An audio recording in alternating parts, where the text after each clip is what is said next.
What's up, everybody? We got some breaking news for 9th edition, some point changes that we can speculate, but they're pretty close to knowing at least how stuff is changing somewhat.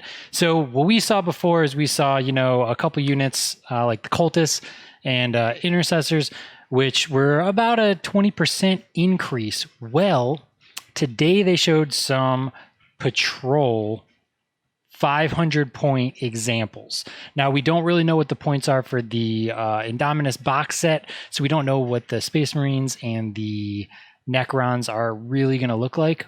But what we do know is comparing points for the other three examples they gave versus what they showed. Now, they said they're roughly 500 points, so this is as close as we can get to how are the points changing. And I think that this is a prime example that everything is not changing by the same amount. Let's start with the big one, Ad Mech.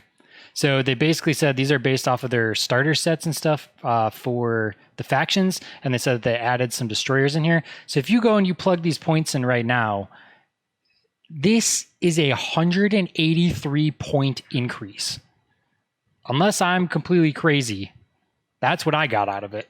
So as you can see, that is way more than a 20% increase on something here.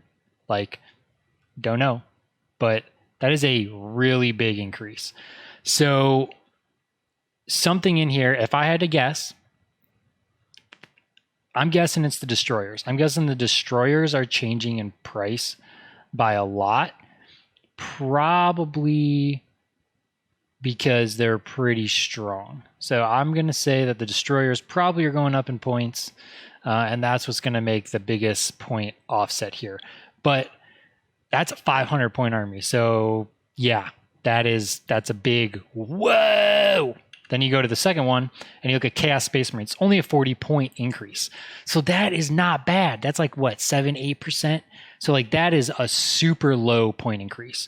So as you can see, they're definitely changing the points based on what is going to be balanced per unit, per what units are doing, per what their output is, per how they play, how you're going to build lists and things like that. So not that big of a hit out of what we're seeing here, which is pretty good. Then you look at Genestealer cults, a 30 point increase. It's like 6-7%. Like not that big of a deal again. Like if it's that low across, Eldar and Tau, I'm going to be a happy person. But as you can see, certain units are drastically changing because there's some big point jump in that Ad Mech. So as you can see, points are changing. This is what we know so far. We have no idea how other units and factions are going to be affected. That's all I got for you today. Brad with Pro Tabletop. Peace out.